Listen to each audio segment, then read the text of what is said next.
हुए तो आज एक बार फिर पाकिस्तान को लहू में नहला दिया गया। पेशावर किस्सा खानी की जामिया मस्जिद में नमाज जुम्मे के दौरान धमाके के नतीजे में अब तक 50 से ज़्यादा अफराद शहीद हो चुके हैं।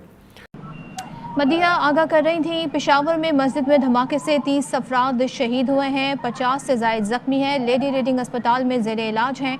15 की हालत क्रिटिकल बताई जा रही है, जबकि इलाके को सिक्योरिटी फोर्सेस ने घेरे में ले लिया है। धमाके से पहले दहशतगर्द और तैनात एहलकार में फायरिंग का तबादला हुआ। हमारा ध्यान है रूस, अमेरिका और चीन पे। हम देख रहे हैं वहां पे क्या हो रहा है। हमें ये नहीं पता हमारे घर में क्या हो रहा है। पहले अपने घर में तो देख लें आपके घर में क्या चल रहा है। लेकिन हुकूमत की कोताही के सबब अब दुनिया भर के मीडिया में ये हेडलाइंस बनने की बजाय कि ऑस्ट्रेलिया 24 साल के बाद पाकिस्तान में खेल रही है, हेडलाइंस चल रही है कि पाकिस्तान में नमाज जुम्मे के दौरान धमाके में 50 से ज़्यादा अफराद जान की बाजी हार गए। बात करेंगे, बड़ी सेंसिटिव सिचुएशन इस वक्त पाकिस्तान में हो रही है। कुछ दिन पहले जो है वो कोयटा में ब्लास्ट हुआ और आज पेशावर में किस्साखानी बाजार में जो है आज सुबह कोई ब्लास्ट हुआ है और उसके बाद तकरीबन अभी तक जो फिगर्स हमें मिली हैं उसमें 30 से ज्यादा लोग जो हैं वो अपनी जान से गए हैं, शहीद हो गए। अभी आज जो ये धमाका हुआ है एक शिया मॉस्क में पेशावर में, और ये जारी बात है तकरीबन 50-60 एक लोगों की जो है वो शहादत हो गई है और सैकड़ों जख्मी हुए हैं। और उन्होंने पेशावर में इमरान खान साहब जहां पे रूल करते हैं उसके कैपिटल में बैठ के ये धमाका। नमस्कार दोस्तों, जय हिंद। स्वागत है आपका इंडियन प्राउड ऑफिशियल में। दोस्तों, पाकिस्तान के पेशावर से एक बहुत बड़ी न्यूज़ आ रही है। वहाँ पर तालिबान या कुछ आतंकियों ने वहाँ की शिया मस्जिद पर हमला कर दिया है, जिसमें तकरीबन 50 लोगों के मारे जाने की खबर आ रही है और 150 लोगों के घायल होने की खबर आ रही है। जैसा कि आप जानते हैं, पाकिस्तान के तालिबान और आतंकियों से पुराने रिश्ते हैं। अब वही रिश्ते पाकिस्तान को महंगे पड़ रहे हैं और अब आतंकवादी उन्हीं के लोगों पर हमले कर रहे हैं, जिसके तहत ही वहाँ पर मस्जिद में नमाज के टाइम पर हमला किया गया और वहाँ पर काफ़ी मासूम लोगों की जान ले ली गई। दोस्तों, यही है पाकिस्तान का आखिरी मंजिल, जो कि कभी ख़त्म नहीं होने वाला। दोस्तों, अगर आपने हमारे चैनल को अभी तक सब्सक्राइब नहीं किया है तो कृपया हमारे चैनल को सब्सक्राइब करें और बेल आइकन को दबा दें, ताकि ऐसे वीडियो आपके पास आसानी से पहुँचे। जय हिंद, जय भारत। इन सवालों के जवाब इस हुकूमत को देना होंगे, क्योंकि सालों की कोशिश से सरजमीन पाकिस्तान से दहशतगर्दी का खात्मा हो गया था। आखिर क्यों इमरान खान के दौर में ये दोबारा सर उठा रही है? ऐसा क्या है जो इस दौर में हुकूमत नहीं कर पा रही?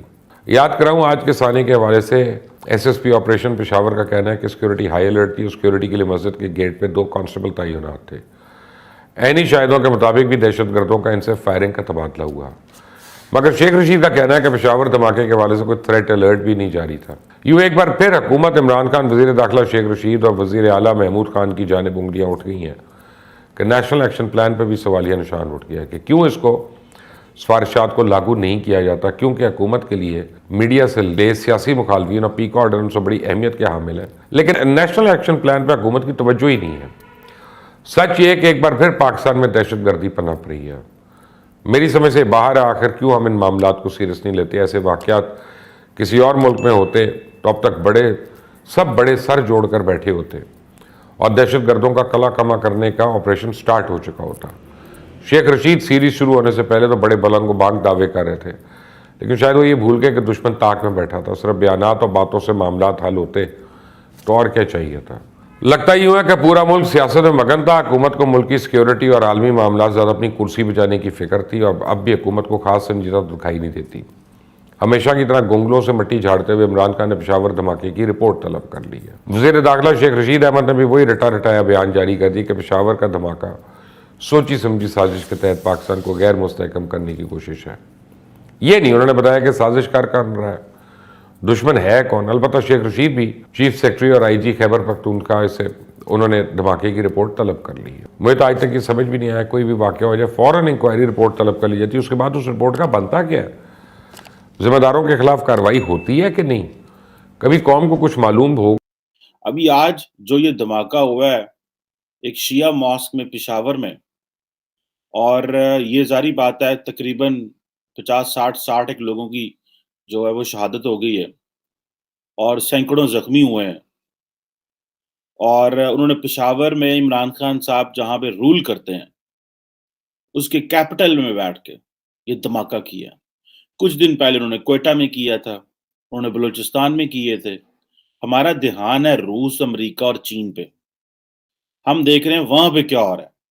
हमें ये नहीं पता हमारे घर में क्या हो रहा है। पहले अपने घर में तो देख लें आपके घर में क्या चल रहा है। जब हमें अपने घर की प्रॉपर समझ लग जाएगी तो फिर रूस, चीन, अमेरिका को भी देख लें। अब प्रेसिडेंट ऑफ पाकिस्तान कहते हैं कंडेम करता हूं मैं, फलाना कहता है कंडेम करता हूं। आपके कंडेम करने से सर क्या होता है?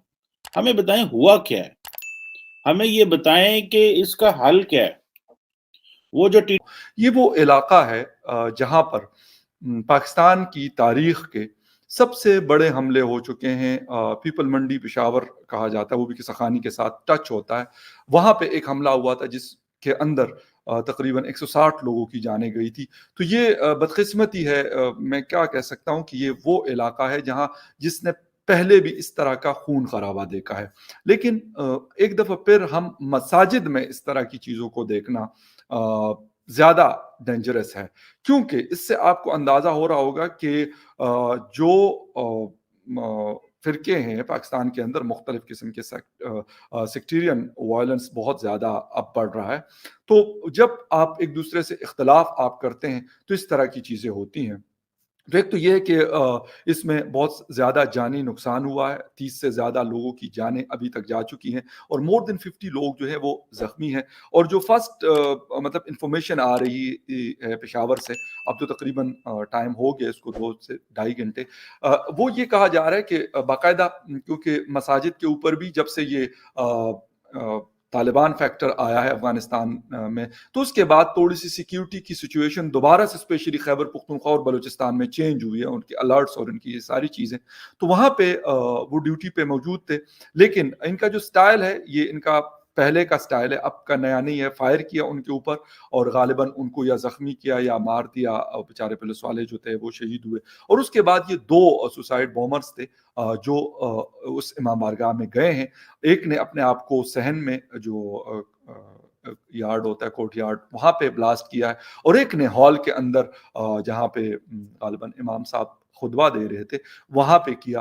तो यकीनन इससे अच्छा खासा जानी नुकसान, कम से कम भी 2 से 300 लोग मौजूद होते हैं छोटी से छोटी मस्जिद में भी जुम्मा प्रेयर के अंदर। और अच्छा, इस सिक्योरिटी फेलियर की ज़रूरत हमें देखने को पड़ रही है कि एक तरफ हम हाई अलर्ट हैं, पूरे पाकिस्तान में हम कह रहे हैं, कोर कमांडर कॉन्फ्रेंस भी हुई, इमरान खान साहब भी गए क्वेटा में, वहाँ पे जाके बड़ा कुछ हुआ, सारा कुछ हुआ, लेकिन वो पता चला स्क्रैच ज़ीरो से शुरू हो गए। ऑस्ट्रेलियन टीम पाकिस्तान के अंदर बैठी हुई है। और ये जो पोज़ीशन थी, ये तो हाई गार्ड होना चाहिए था यहाँ पे, 100% आपका गार्ड हाई होना चाहिए। अब ये बताएं कि अब आपके पास क्या प्लान है, क्या स्ट्रैटेजी है? हमारे लीडरान के पास, आप ठीक है, आप रूस और चीन की तरफ चले जाएं भले, क्योंकि आपका प्लान ये होता है, अमूमन जो लीडरान होते हैं उनका प्लान ये होता है कि जिसे कहते हैं ना, वो एक इसको एक टर्म बोली जाती है कि धोखा, मतलब डिसीट, लाए। आपने पंजाबी कहते हैं सज्जी मार के खबी उखाना, खबी मारनी सज्जी उखानी, ये इस तरह के जो काम होते हैं। यहाँ पे जान के लाले पड़े हुए हैं इंटरनली हमें, कि लॉ एंड ऑर्डर इंटरनली ठीक नहीं हो पा रहा।